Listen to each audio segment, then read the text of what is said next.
June 1 సమీపిస్తుంది. అధికార విపక్షాల నుంచి ఎటువంటి ప్రకటనలు రావడం లేదు.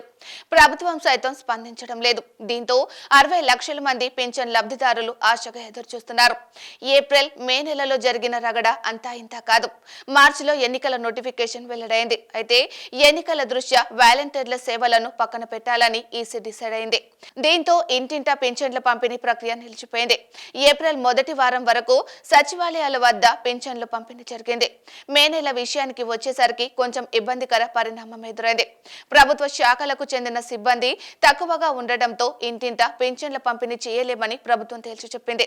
అయితే వైసీపీకి ప్రయోజనం చేకూర్చేందుకు రాష్ట్ర ప్రభుత్వ ప్రధాన కార్యదర్శి ఈ ప్రకటన చేశారని అప్పట్లో విపక్షాలు ఆరోపించాయి. మే నెలకు సంబంధించి పింఛన్ల పంపిణీ విషయంలో ఇబ్బందికర పరిస్థితులు ఎదురయ్యాయి. సచివాలయాలు, బ్యాంకుల చుట్టూ పింఛన్ల కోసం తిరిగిన 33 మంది వృద్ధులు చనిపోవడంతో వివాదంగా మారింది. వాలంటీర్లపై చంద్రబాబు విషం చిమ్మారని, ఆయన ఈసీకి ఫిర్యాదు చేయడం వల్లే ఇంటింటా పింఛన్ల పంపిణీ ప్రక్రియ నిలిచిపోయిందని వైసీపీ ఆరోపించడం ప్రారంభించింది. ఉద్దేశపూర్వకంగా పింఛన్ల పంపిణీలో జాప్యం చేశారని, ఇది ముమ్మాటికి ప్రభుత్వ వైఫల్యమని చంద్రబాబు తిరిగి ఆరోపణలు చేశారు. అధికార విపక్షాల మధ్య ఆరోపణలు, ప్రత్యారోపణలు కొనసాగాయి. ఎలాగోలా పింఛన్ల పంపిణీ పూర్తయింది. అయితే ఇప్పుడు జూన్ నెలకు సంబంధించి పింఛన్ల పంపిణీ ఎలా అన్న ప్రశ్న ఉత్పన్నమవుతుంది. ఇంటింటికి పంపిణీ చేస్తారా, సచివాలయాల వద్ద అందిస్తారా, లేకుంటే బ్యాంకు ఖాతాల్లో జమ చేస్తారా అన్నది తెలియాల్సి ఉంది. ఏప్రిల్, మే నెలకు ముందుగానే అధికార విపక్షాలు దీనిపై స్పందించాయి. కానీ ఆ 2 నెలలతో పోల్చుకుంటే ఇప్పుడు వారి స్పందన అంతంత మాత్రమే. ఎందుకంటే అప్పటికి పోలింగ్ సమయం ఉండేది.